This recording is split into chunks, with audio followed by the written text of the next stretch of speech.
Good evening and welcome. Welcome to this Friday edition of the Angela Ray Show. For those of you who will be catching the broadcast on the replay, thanks so much for tuning in. As you check in tonight, make sure you let me know where you are watching from and go ahead and chime in the comments. And also go ahead and share the broadcast so some of your friends and your friends, I know I sound a little bit like Puffy, they can join in live as well. This is our last show for this week-long series honoring Black Music Month. Started in 1979 by President Jimmy Carter, Black Music Month seeks to recognize the roots of African American music all around the world. So, again, I'm going to give you all a chance to chime in, log on, let me know where you are listening from, and we're going to be live. We'll be ready to go in just a couple minutes.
Hey, Michelle, thank you so much for chiming in tonight.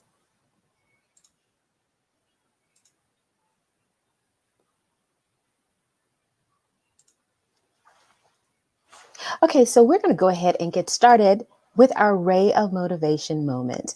And with this Ray of Motivation moment, I'm going to pose the question to you. Are you gone with the wind?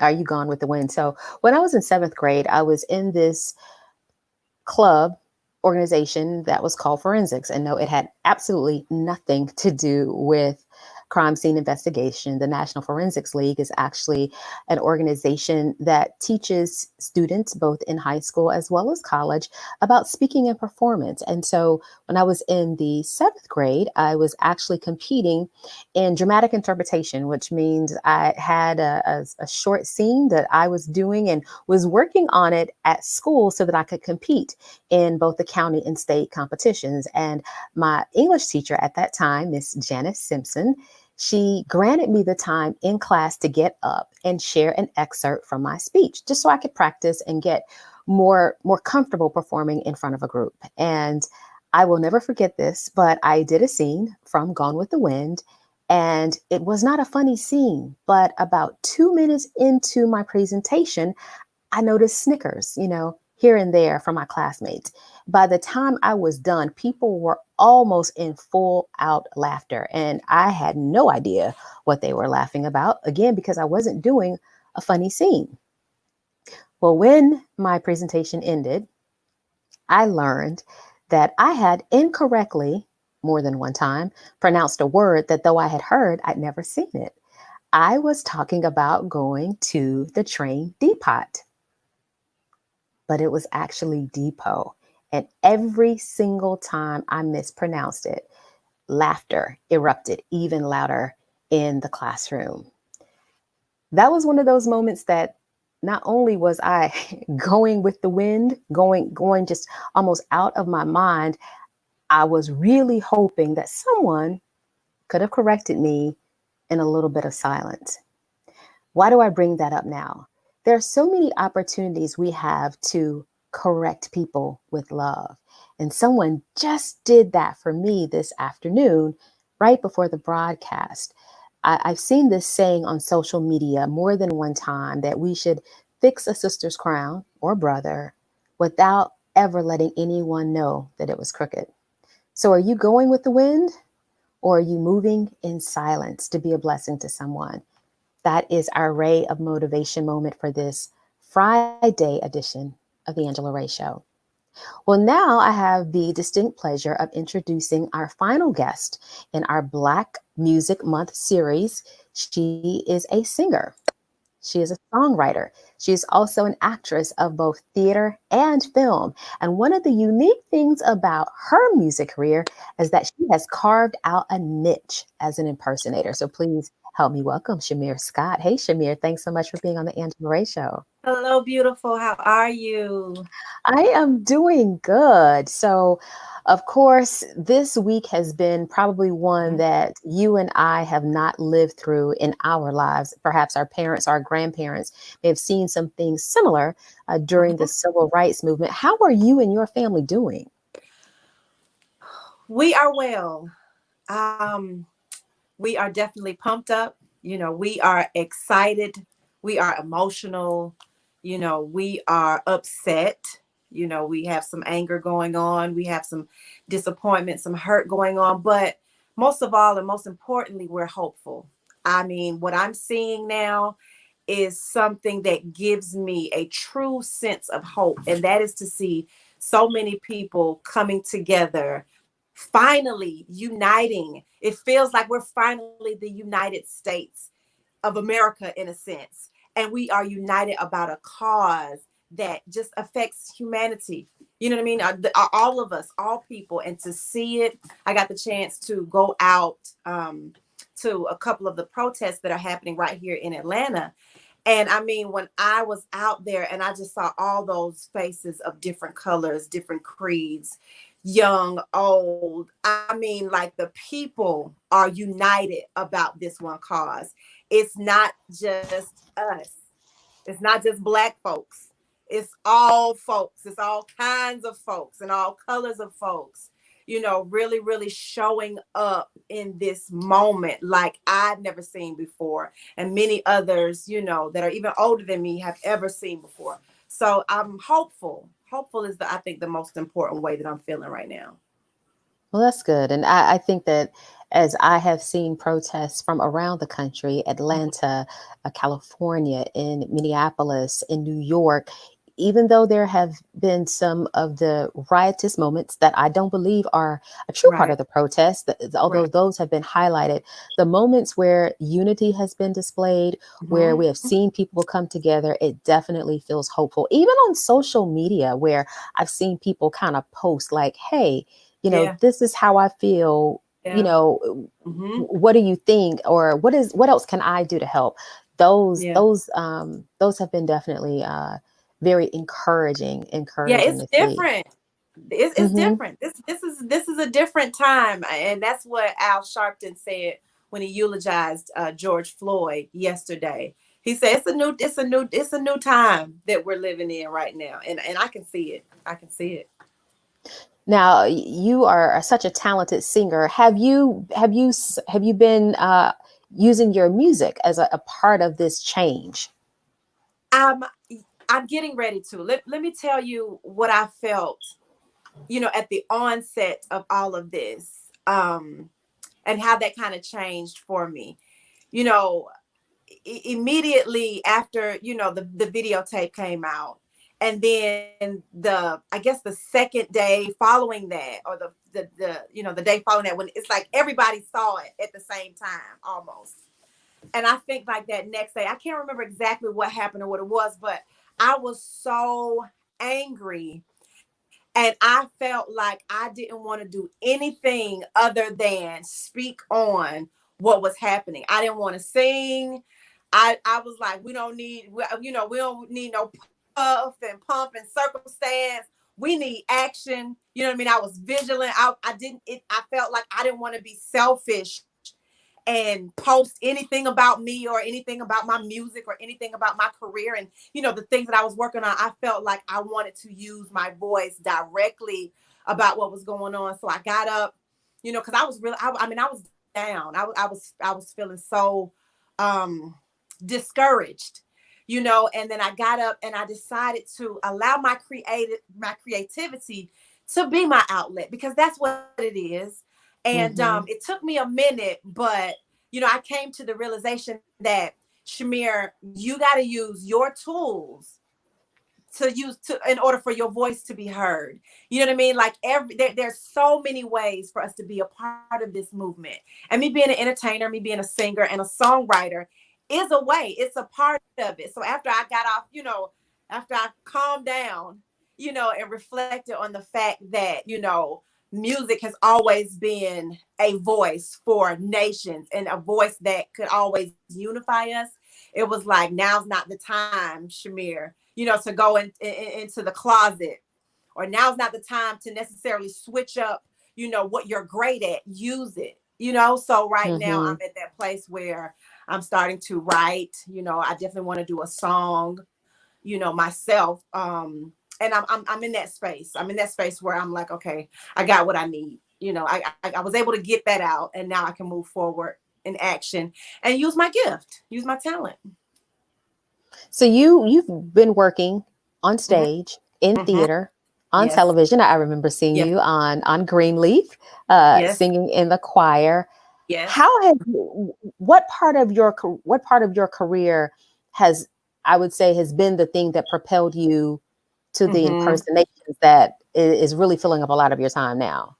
Well, so I started out, I started singing when I was a little girl. Honestly, when I was 10 years old, is when I first started to record music. I wrote my songs and I recorded them. And my mom was, my biggest and number one supporter. She became my manager, and she's the one that allowed me, or graced me with the opportunities and put me in the places and positions in order to just showcase my talent, and over the years cultivate that talent. So I started out as like I said, singer, songwriter, recording artist. And then at a certain point in my career, as I became older, I understood the importance of diversifying myself. So I Mm. started to act, I started to do plays. I started to do musical theater and entertainment for like theme parks, which kind of took me out of my comfort zone, because my comfort zone was writing and recording. But this put me on stage, and it put me in a new element, so that I was able to develop my skills for acting, right? Hmm. And moving forward, I got the opportunity to play the role of Tina Turner in a musical theater production called Beehive, the '60s musical, and it was held here at a notable theater here in Atlanta, Georgia, called Atlanta Lyric Theater. So that was the first time that I got the opportunity to step into those shoes, into the role of Tina. And the first time that I did it and played it, hit that stage, it just felt, I mean, it felt right. It just felt so right. It was so fun. It allowed me to dig deep, because I had to study her. You know what I mean? I had to study her and develop the character in order to play that part. I had to develop the voice. I had to develop the body movements, the hand gestures, just her persona. I had to take it on, and it challenged me, and I liked that about it. It challenged me in a whole new way. And it also allowed me to do all of the things that I love to do on one stage: Hmm. singing, acting, dancing. You know what I mean? All of those things. It just caused me to dig deep. And that's how the idea came up for me to become a Tina Turner tribute artist. And for me, I consider myself more of a tribute artist than an impersonator, because Okay. impersonators and impersonation over the years has always been more of the look, and then they'll do like lip singing, right? Lip Right. sync Hmm. the whoever the artist is to their vocals. Um, Tribute artists allows me as Chimere to personify this iconic artist, in my own way. So it's paying tribute to them in a light where it allows me to still show my creativity, use my voice, and take on an added ounce of artistry because I'm portraying someone so iconic. So that's how I got into, being a tribute artist. And from there, that was back in, I think, 2012. And just over the years, I've been developing the character. And so, Yeah. how often would you say you get a chance to do your tribute to Miss Tina in a year, maybe? Whoa. How often? I mean, I work every week. Before all of this happened, I mean, I was working every week pretty much, or every an average of, let's say, three times out of the, let me see, not a week, but three times out of the month. So weeks, like weekly, doing shows weekly. I was doing Hmm. shows weekly. Um, and the crazy thing is that I was scheduled to go to Ireland May Oh. May 25th is when I was supposed to leave. I was supposed to go to Ireland and do a tribute festival. And this is something that I had put on my vision board concerning this show, because I've been developing the show from a opening act to a feature presentation. So Hmm. I've been working on putting that presentation together, and was scheduled to go to Ireland in May, and the coronavirus came, and it just changed all of those plans. I mean, this was a really big festival featuring like 10 um, tribute artists from all over the world. A really, really big deal. But I know that, everything happens in purpose, everything happens in time. The work Hmm. that I put in, to even be able to get that opportunity is not in vain. It'll come back around. You Right. just keep hard, you keep being who you are, doing what you do, be great at it, developing great professional, professional persona for yourself, and Hmm. it'll come back around. So, I mean, I I've stayed quite busy over the last 2 years in this role, doing a tribute, being a tribute artist. So, for those people who may be watching the replay, even some of Mhm. the audience members who are watching live, what are Mhm. some tips you would give someone who maybe Mhm. has the gift of singing, but Okay. has not figured out how to make a career and earn a Yeah. living from it Yeah. outside of just recording artists? Because of course you are recording artists, you do have Right. music, that people Right. can purchase. So we That's true. we do want That's to true. definitely It's on mention that. iTunes. Yep. Some music available on iTunes. Absolutely. Nice plug there. Thanks for that. Yes, you are welcome. But, you also have this great show that you've developed that, like you said, it has allowed you to combine so many things that you love. So for Yep. someone who may be Yeah. watching who is still trying to figure out how do I make a living using this gift that I know God Yeah. gave me, what is some Yeah. of your advice? That's it right there. That is why I'm blessed, because I made a decision a long time ago about what I wanted to do with my life. And even at an early age, I've always wanted to be a singer. And then as I continued on, and I understood what it meant, not just to be a singer or recording artist, but what it meant to be an entertainer. And the biggest piece of advice that I can give is to not put yourself in the box. It's something that I'm sure Mm, you've heard before, but yeah. it, as professionals and as artists, we can put ourselves in a box. As creative as we are, sometimes we get stuck in the idea and the concept of how we think or we see our success unfolding. So for me, I Right. always thought my success would unfold as a recording artist. But as I began to open myself up and allow myself, to venture out into different aspects of the entertainment industry and put myself in different positions, calls started coming in. The first time that I ever traveled overseas, um, I was asked to go to Spain, and it came from a referral.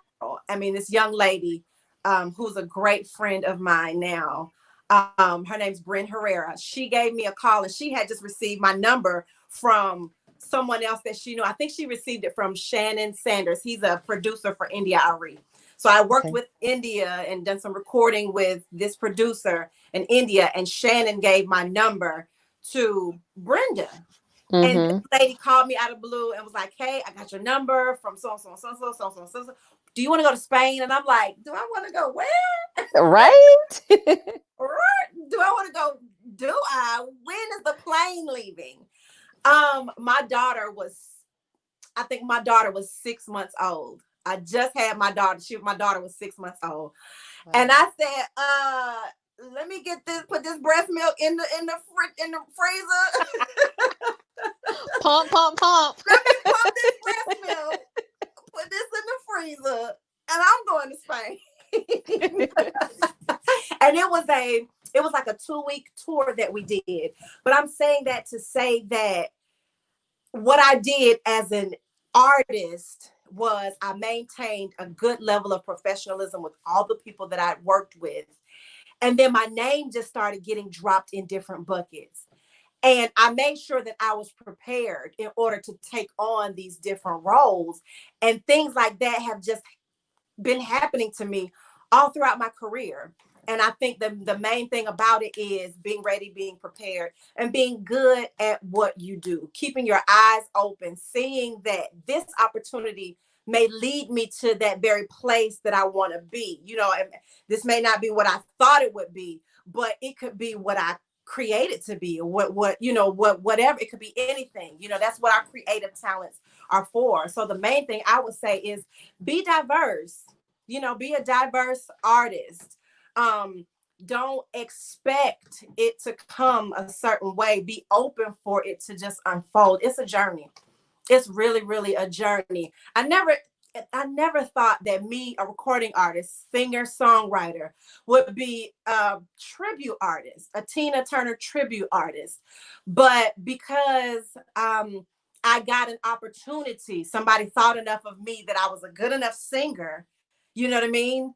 An Mm-hmm. actress, that even came by way of a phone call. And they called me and said, "Chimere, I think you would be good for this role." And I'm not saying that phone calls just drop out of the sky. Y'all don't, you know what I'm saying?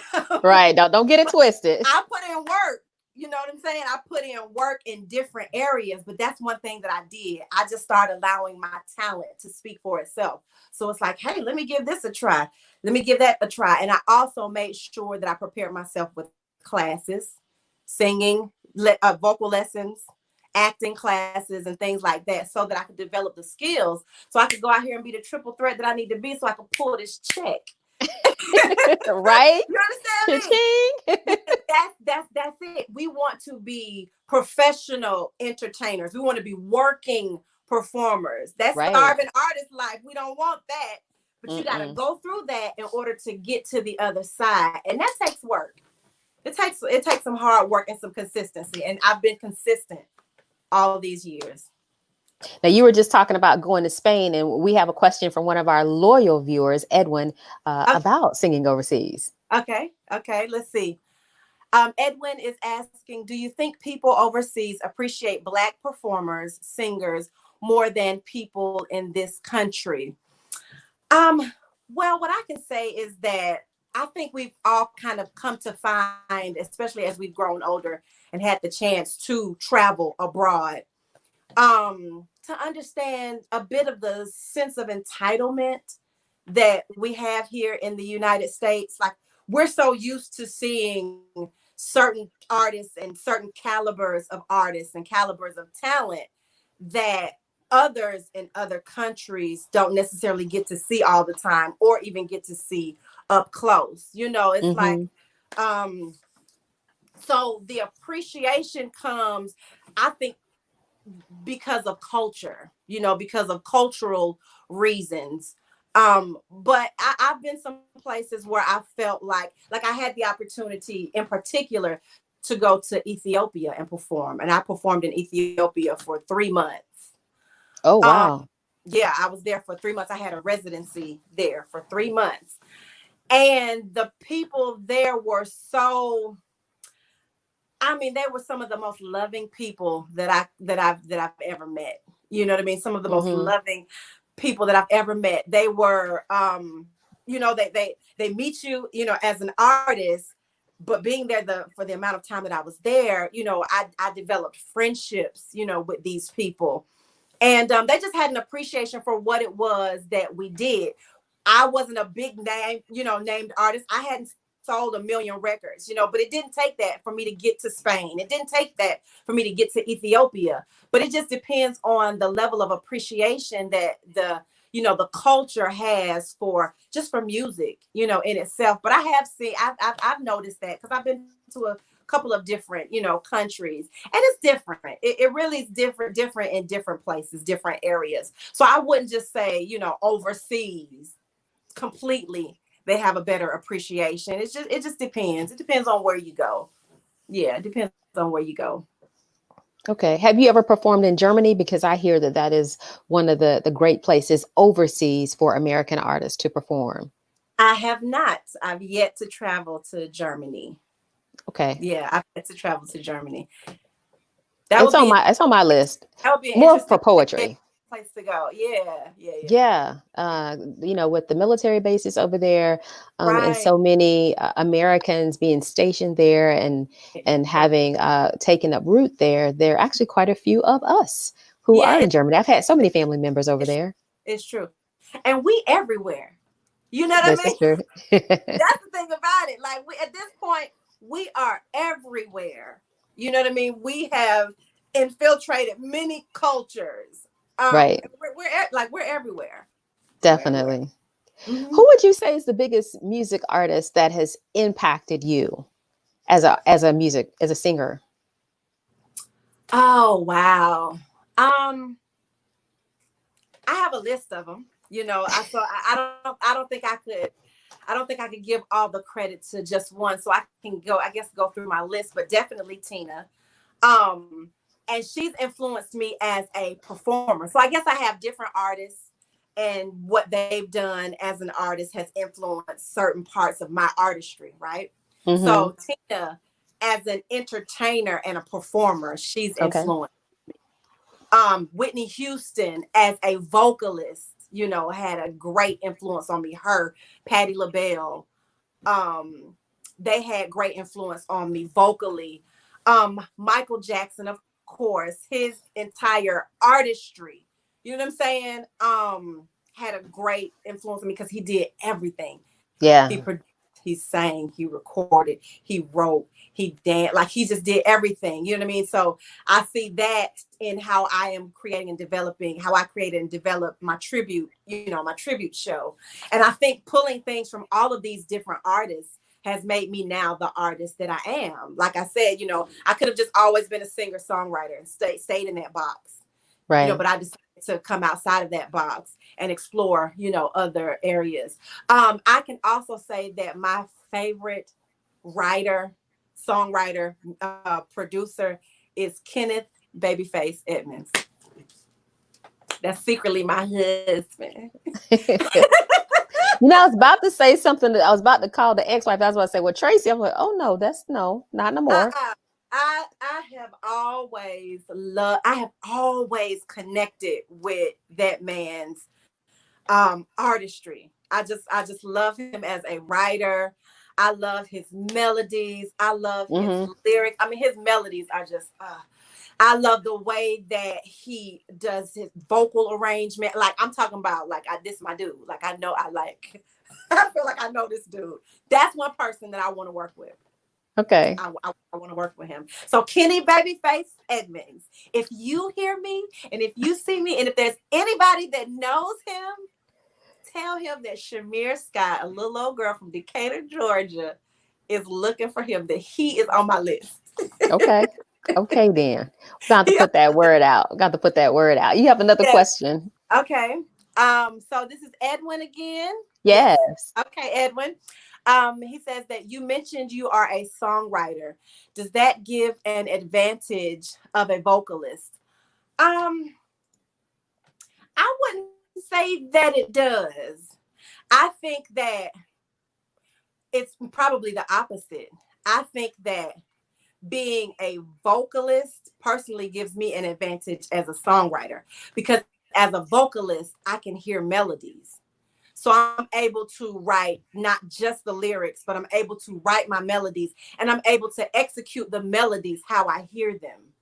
So I Okay. think being a singer helps me with my songwriting more so, because you can be a great songwriter. You can be a great songwriter and not be a singer. But I think personally, me being a singer, it allows me to get out, what it is that I'm hearing lyrically. Yeah, Hmm. yeah.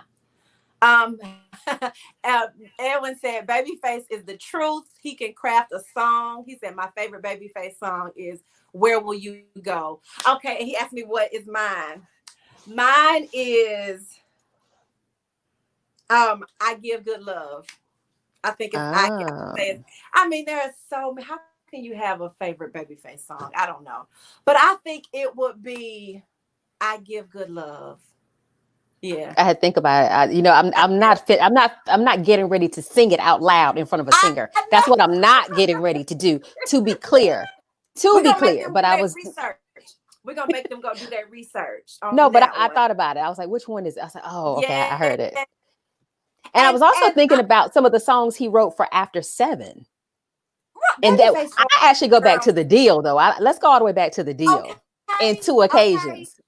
And two occasions, like you can barely name three songs without it being a Babyface song. You can barely name three favorite baby.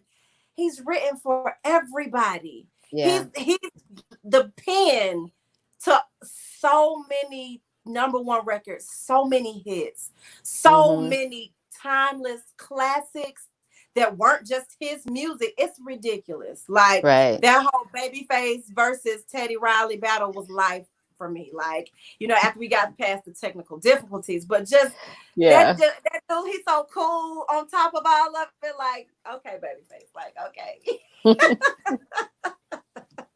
Definitely a down to earth guy. Definitely Yeah, down to earth. I would love to meet him. I'm putting that's on my list. That's on my bucket right there. It's gonna happen. It's gonna happen. I was trying to think, have I met him? But no, that was his brother, Okay. Kayvon. Yeah. Okay. And I right. Girl, Babyface, that pen is something serious. Yeah. You can't mess with I admire that gift. I admire that gift, the gift to put pen to paper and Yeah. create melody. I used to Have you think I could do that. I wrote a song when I was like 12 and it's somewhere. okay. I still have it somewhere. Okay. I don't know where it is, but Okay. because I don't throw away art, it is probably folded up on a piece of newspaper in a Right. Freddie Jackson album. But Right. yeah, maybe somebody can do something with it one day. I don't know.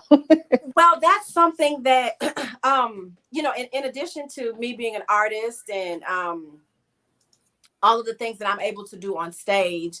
Another part of it is my mentoring and my teaching the art of entertainment. So from vocal lessons to songwriting and vocal recording, those are things that I offer as a part of my brand, because I have a entertainment company that I started back in 2003. Southern Chocolate Inc. Entertainment.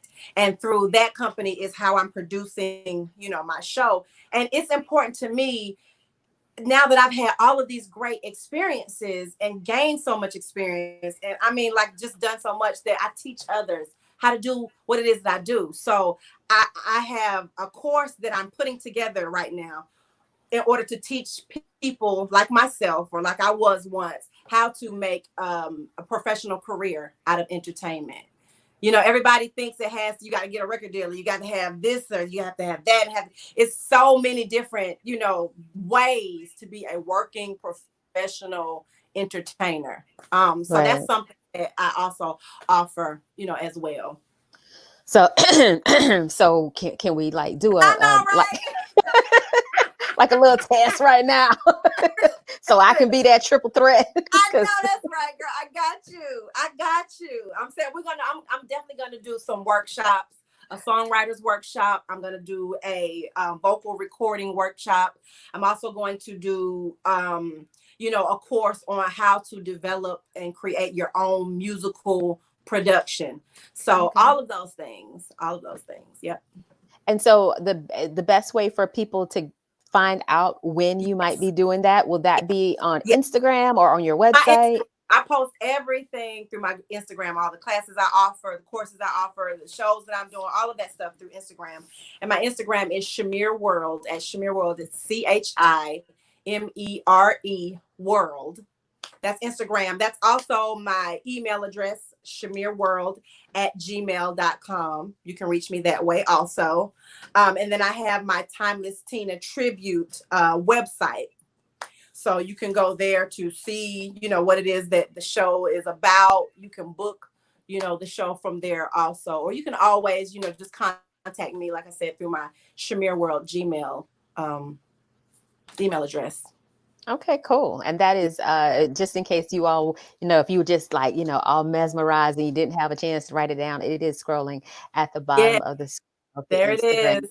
It's right there. as well as the website. Yeah. Well, any final things you want to share with us? I'm just curious though, Shamir, right now, I know we're in the midst of this shift in our country. Prior to that, and we are still in the midst. Yes, we It are. just hasn't been focused, but the pandemic. So Yeah. before this shift in our country happened, how were you social distancing and what were you doing during quarantine? Oh, so you know what? This quarantine for me was, and y'all might think this sounds crazy, but quarantine for me was a blessing in disguise. It allowed me the opportunity because I've been working so much, meaning like I've been performing so much and in it, doing shows. Also while trying to create and develop this entertainment product, which is my Timeless Tina tribute. I hadn't had a chance to just stop, you know what I'm saying, and be Mm-hmm. creative and get back to my pen, my writing, songwriting. So this forced me into a place where it's like, Shamir, you don't got no shows. You ain't booked. You're not booked. Right.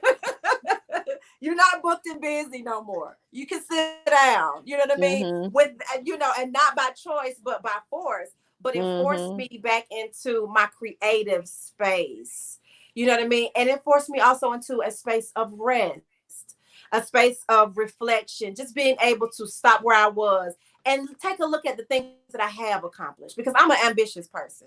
Us artists, we are ambitious. It's like this is on my list. I don't probably y'all heard me put 10 things on my list since we've been on this.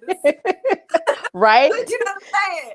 Yeah. List all these things that I want to do and accomplish and all these things on my list, but it allowed me to just stop and see and check off the things that I've accomplished so that I can appreciate, find gratitude, and find the value in who I am in this moment. Not feeling like I need more or need to accomplish more, you know what I mean, to Mm-hmm. add value, but being able to acknowledge the value that I already have obtained, you know what I'm saying, with the things that I've done, and just sit back and like, Shamir, like, good job. You know what I mean? Yeah. Like, break. It's okay to take a break. So that's what the Yes. quarantine did for me. It put me in a good place. I've been creative. I've also developed, which I should have a long time ago, finally, my YouTube channel. Okay, that's right. Finally, my YouTube channel. And I've had a channel forever, but I hadn't been utilizing it. But it forced Mm-hmm. me into a place where it's like, Shamir, how are you going to expose your gifts and your talents now in the season that your live performance venues are closed? You know what I mean? Because I've just been so, like I said, performing so much. But it caused me to have to now build another platform, which is a great platform that I should have been utilizing. And it pushed me into that space. I've been developing my skills for videography and video editing, just adding things, to my list. So it's been good. It's been good for me, y'all. It's been good. I feel I the same appreciate. way. It's been a time of refocusing. Definitely, Yes, yes, yes. definitely. So my YouTube channel is Chimere World also. And I would love for you all to go there to watch some of my videos, some of my content, hit the like button, subscribe. That's what we have to say. Hit the like button Like, and share, subscribe. like, share, subscribe to my YouTube channel, which is Chimere World also. And I have a mother-daughter vlog that I do with my 15-year-old daughter.